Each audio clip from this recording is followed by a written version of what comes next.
c'est Crime Story. Les rendez-vous d'Alfred Hitchcock, racontés par Serge Sauvion. Aujourd'hui, Dernière volonté, d'Hélène Fiskars-Brooks.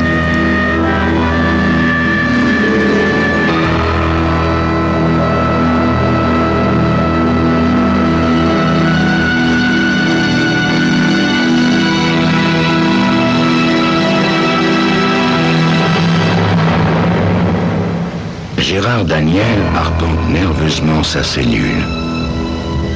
On lui a déjà rasé le crâne et fendu les jambes de son pantalon. Il a refusé le secours d'un prêtre et réclamé à la place la visite de son avocat. Il l'attend avec impatience. Il a beaucoup de choses à lui dire. Et il espère que grâce à lui, les minutes qui lui restent avant d'aller s'asseoir sur la chaise électrique lui paraîtront moins douloureusement longues.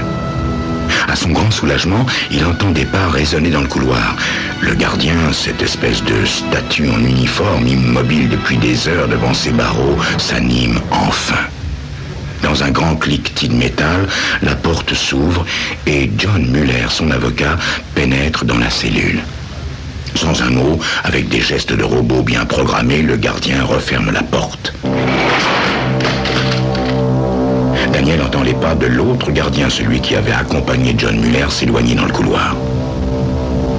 Petit, la quarantaine et déjà bedonnant, l'avocat n'a pas l'air particulièrement satisfait de se trouver là. Il n'évite pourtant pas le regard de son malheureux client. « Vous avez demandé à me voir, Daniel ?»« Oui, maître. Asseyez-vous. Je crains d'en avoir pour un moment. » Ils prennent place tous les deux de part et d'autre d'une petite table de bois. « Croyez bien, » commence l'avocat, mais Daniel l'interrompt brutalement. « Je vous fais grâce de vos condoléances, maître. Vous avez fait ce que vous avez pu. De toute façon, vous n'étiez pas de taille à lutter contre un Bernard Butler. » Bernard Butler est avocat général, il n'a fait que son métier d'avocat général, réplique Muller. Toutes les preuves étaient contre vous. Vous savez très bien que Butler se fiche pas mal de savoir où est la vérité. Tout ce qu'il veut, ce sont de bonnes petites affaires bien ficelées, bien emballées. Il n'a qu'un seul souci, asseoir sa réputation et servir ses ambitions. Puisque vous parlez de vérité, j'aimerais savoir, avez-vous, oui ou non, tué Rufus Clark? Vous pouvez me le dire? Vous ne risquez plus rien maintenant. Vous n'avez jamais vraiment cru en mon innocence, n'est-ce pas, maître? Bien, honnêtement, je ne sais trop que penser. Votre alibi? Mon alibi était très fragile, je le reconnais. Il reposait sur un seul témoignage. Mais en général, ce sont les faux alibis qui sont coulés dans le béton. Malheureusement, le mien était vrai. Écoutez, vous avez prétendu que vous aviez passé toute la nuit du 10 janvier, la nuit du crime, en compagnie de la femme du docteur Raymond. Entre parenthèses, ce n'était pas très chevaleresque. Chevaleresque? Ah, vous en avez de bonnes, maître. Quand on joue sa tête, la galanterie, on s'assied dessus. Mais Madame Raymond a soutenu que c'était un mensonge, remarque l'avocat. Ça prouve qu'elle est comme Butler, maître. Elle tient plus à sa réputation qu'à ma tête, voilà tout. Vous haïssiez Rufus Clark, reprend l'avocat. Vous le haïssiez depuis l'enfance. La veille du meurtre, on vous a entendu hurler et le traiter de tous les noms. Vous avez d'ailleurs reconnu qu'il voulait vous faire chanter. Il vous menaçait justement de révéler au docteur Raymond la nature de vos relations avec sa femme. Maître, si j'avais voulu le tuer il y a longtemps que ce serait fait. À quoi jouez-vous? Vous voulez reprendre à votre compte le réquisitoire de ce salaud de Butler? Je ne comprends pas pourquoi vous vous obstinez à le traiter de salaud. Encore une fois, il ne fait que son métier. Si son métier consiste à libérer les coupables et à faire condamner les innocents, alors oui, en effet. Que voulez-vous dire? Exactement ce que je dis. Si c'est pas un salaud, alors c'est un imbécile. Ça ne vaut pas mieux pour quelqu'un qui prétend se faire élire gouverneur. John Muller hausse les épaules. Mais sur quoi fondez-vous de telles affirmations? Sur des faits, mon cher maître. J'aimerais bien savoir lesquels. Qu'à cela ne tienne, répond Daniel avec un sourire mauvais. Vous avez devant vous un homme qu'il va faire exécuter pour un crime qu'il n'a pas commis. En revanche, vous rappelez-vous l'affaire Judson? Très vaguement. Le 3 août 1953, on a retrouvé Nancy et Harry Johnson morts, tous les deux. La police en a conclu qu'à la suite d'une dispute, Nancy avait tiré sur Harry et qu'elle s'était suicidée ensuite. Notre cher Butler n'a pas cherché plus loin, l'affaire était close, il en était débarrassé. Bel exemple de conscience professionnelle. Mais moi, mon cher maître, je peux vous raconter comment les choses se sont passées en réalité. Nancy était une jeune et très jolie femme. Malheureusement, son mari était obligé de beaucoup voyager pour ses affaires et la pauvrette s'ennuyait comme ça toute seule le soir. Un jour de cafard, elle met sa plus belle robe et la voilà qui entre dans un bar, sans penser à mal, juste histoire de voir du monde. Évidemment, un homme lui adresse la parole. Elle lui répond, ils boivent quelques verres ensemble et l'homme la raccompagne chez elle. Elle le laisse entrer. Comme elle pose son sac sur une table en marbre, le type entend un bruit anormal, on dirait des pierres qui s'entrechoquent. « Eh là !» s'écrie-t-il, « qu'est-ce que vous transportez là-dedans? Des cailloux ?» Elle rit et lui montre un revolver qu'elle sort de son sac. « C'est mon mari qui me l'a donné, » lui explique-t-elle. « Il n'aime pas me savoir seul le soir. » Elle pose le revolver sur la table et va chercher une bouteille et des verres à la cuisine. Puis, ils s'asseyent côte à côte sur le divan. Ils sont en train de boire et de bavarder gentiment quand tout à coup, la porte s'ouvre. C'est le mari. Situation classique du plus haut comique, me direz-vous. Malheureusement, Harry Johnson n'est pas doué pour le vaudeville, il préfère la tragédie. Par ailleurs, à l'exemple de notre cher avocat général, il prend ses présomptions pour des preuves. Foudrage, il saute sur le pauvre type. Bien entendu, celui-ci se défend. Le revolver que Nancy avait posé sur la table est à portée de sa main. Il s'en empare et tire sur le forcené à bout portant. Harry s'écroule, mort. Le type se redresse et aperçoit Nancy qu'il dévisage, prête à hurler. Pris de panique, il tire aussi sur elle. Nancy s'effondre, morte à son tour. Vous me suivez, maître? Oui, allez-y, continuez. Le type sort son mouchoir et essuie le revolver pour effacer ses empreintes. Il y imprime ensuite celle de Harry, en tournant un peu l'arme dans sa main pour les brouiller. Puis il recommence l'opération avec Nancy en s'arrangeant pour que les premières empreintes soient brouillées et les dernières bien nettes. Enfin, il dépose le revolver à côté de la main ouverte de sa victime. Ah, un dernier détail, le verre. Il n'a touché à rien d'autre. Le verre, il l'essuie, il dépose également les empreintes de Harry. Et voilà. Il ne lui reste plus qu'à partir. Il ouvre la porte en tenant la poignée avec son mouchoir. Elle se referme toute seule sur lui. Ni vu ni connu. Personne n'a entendu les coups de feu de toute façon. C'est l'époque des vacances. La plupart des voisins sont absents. Personne n'a vu arriver le type, personne ne l'a vu partir. Et personne ne pourra établir le lien entre lui et les Judson. Il ne les avait jamais vus auparavant. Mais, d'après votre récit, on les a quand même vus ensemble, lui et Nancy, remarque John Muller. Ah oui? Où ça? Demande Daniel. Eh bien, dans ce bar. Oh, c'est sans importance, mon cher maître. Comment voulez-vous que quelqu'un songe à faire le rapprochement entre ce double meurtre et des clients qui ne sont venus là qu'une seule fois? Hein? Sans compter que ce soir-là, Nancy avait les cheveux courts, alors que sur la photo qui est apparue dans la presse, elle portait encore les cheveux longs. Même le type a eu du mal à la reconnaître.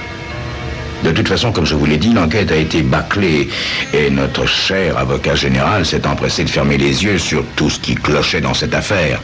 Par exemple, il n'a tenu aucun compte de ce que les Judson étaient de jeunes mariés qui s'adoraient. L'avocat a l'air perplexe. Dites-moi, Daniel,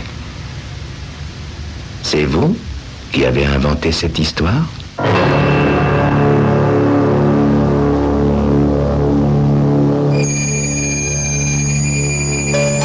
Pauvre John Muller. Il ne sait plus que penser. Sait-on jamais ce qui peut germer dans le cerveau retors de ces criminels ? Ils sont prêts à tout pour nuire à ceux dont le métier est de rendre la justice.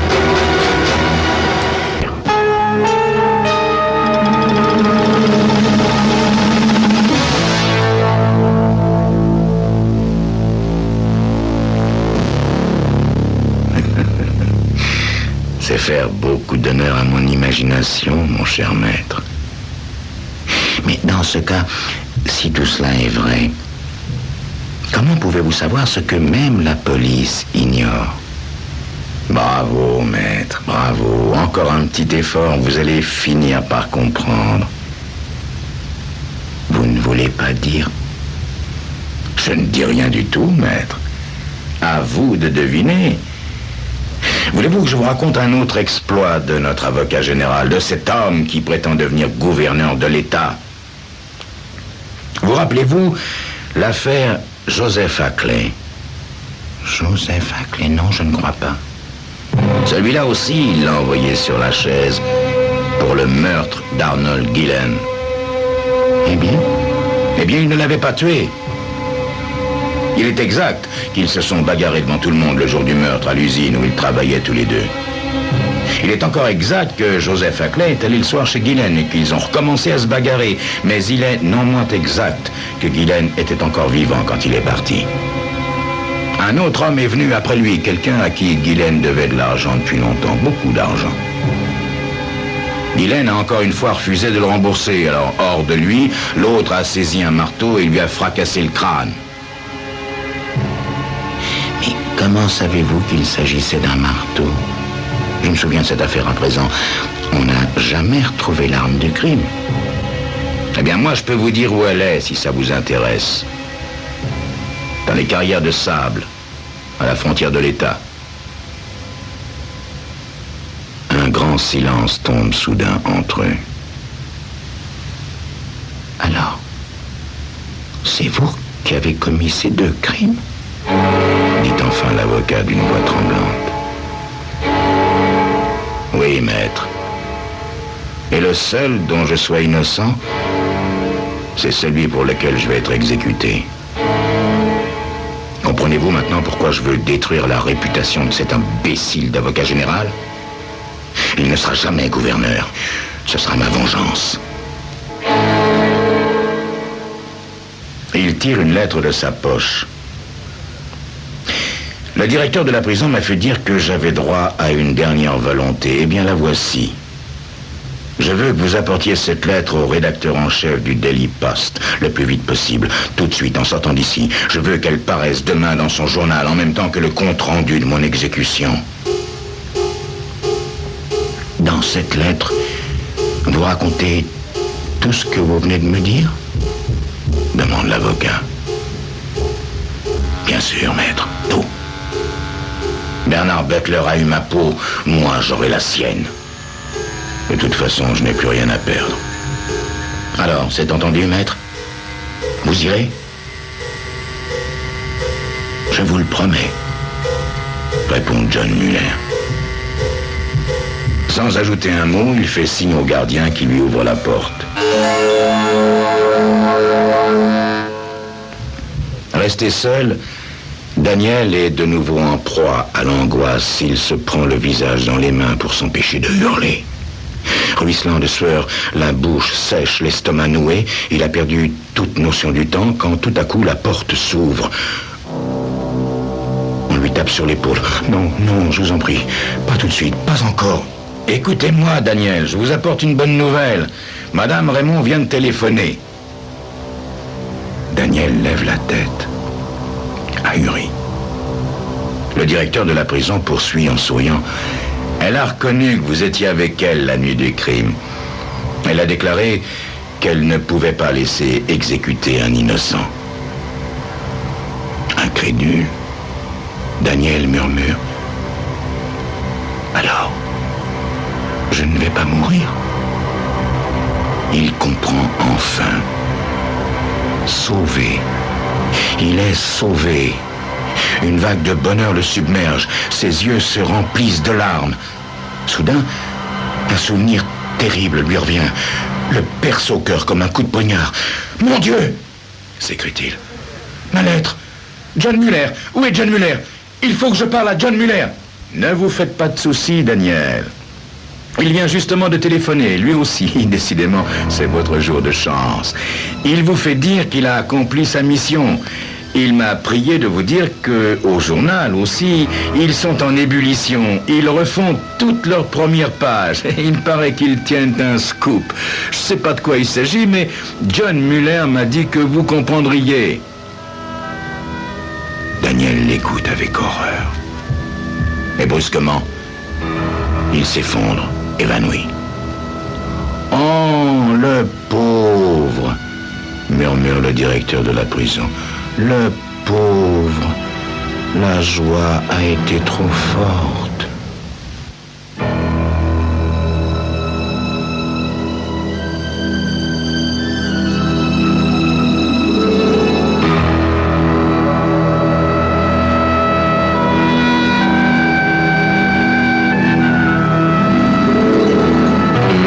C'était Crime Story, les rendez-vous d'Alfred Hitchcock racontés par Serge Sauvion. Aujourd'hui, Dernière volonté d'Hélène Fiscarbrook.